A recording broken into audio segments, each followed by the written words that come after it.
Welcome to They Said We Said, and welcome to another episode of Drafting Drafts. We are back doing a little magic involved with our drafting drafts, and today we're going to go over a pack of Eternal Masters, which is a very, important magic set. We're going to go through each one of the cards and kind of see if we can tell cool stories. There's a lot of history with this set, and there's a lot to go over, all while trying out the Brown Shugga from Lagunitas. This is a sweet release, it said.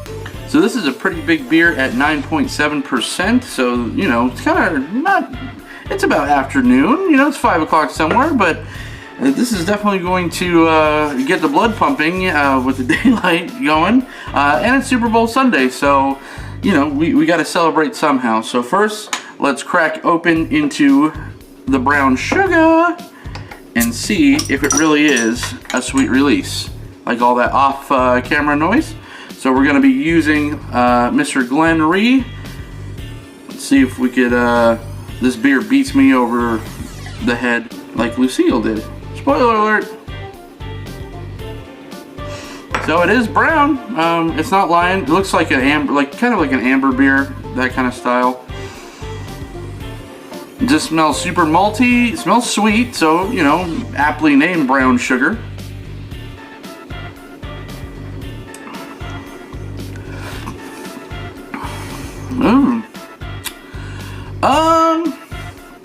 Man.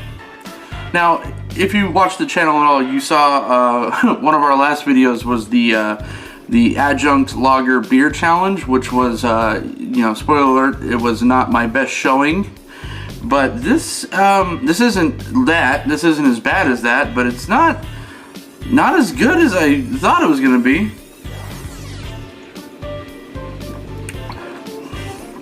Man, usually Lagunitas, maybe I'm just not a fan of the amber style as much as I used to be, but I mean it's like a pretty okay amber.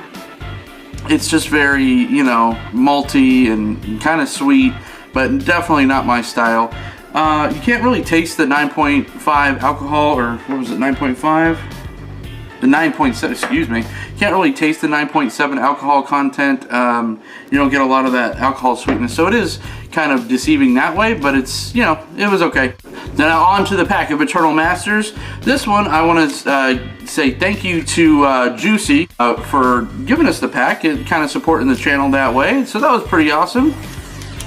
Always enjoy free packs of Magic cards, especially free packs of Eternal Masters. That was awesome. So Juicy, what up? And good luck to your Patriots tonight, you know what I mean? Okay. So we're going to go one by one.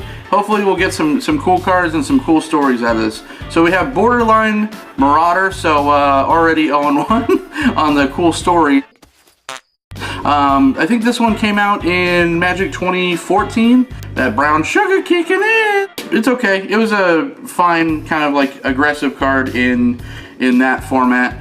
Next we got Rally the Peasants, which was from Avacyn Restored, I believe. So this was a nice combat trick back in Avacyn Restored. We got a Cephalid Sage. Woo, that's hard to say. That's probably back in the days of Invasion, I want to say. That's when the Cephalids, which were like the octopi race, was prevalent. So holler to the Octonauts, I guess. Nothing too much. It has Threshold. Not a big thing. Yavimaya Enchantress. This one's pretty cool for a common. This one was the 2-1 green for a 2/2. She gets +1/+1 for each enchantment on the battlefield. So nice little enchantment matters thing. Beautiful art by Therese Nielsen, if you could see that. She's just such an amazing artist. Probably my favorite Magic artist. You got Faithless Looting, which I did a lot of. I played a lot of back in Innistrad and Return of Ravnica Standard. This was one of the key pieces to the Epic Experiment Is It deck. Go look that up. Those were a ton of fun. Didn't win a whole lot, but it was fun. Scoured Barrens. This one was one of the tap lands and gain land, I guess you would say, from Khan's Block. Forgot these were in there. Ooh, we have Pacifism. not like, ooh, I have a pacifist and I have like 40 freaking million of these, but just pacifist, just with this art was fun. For the first time in life, Grack felt a little warm and fuzzy inside, as I do with my Brown Shugga. See how I did that? Next up, Tranquil Grove. I'm all in on the little gain lands. That's the Azorius blue-white version. Okay, fixing for days. We got a Blossoming Sands.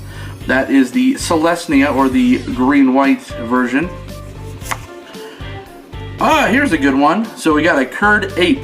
So this is actually a great one. Curd Ape gets +1/+2 as long as you control a forest, and it's 1 for a 1/1. You know, obviously very good aggressive creature. Curd Ape is awesome. I forgot that was a common in here. I thought it was uncommon.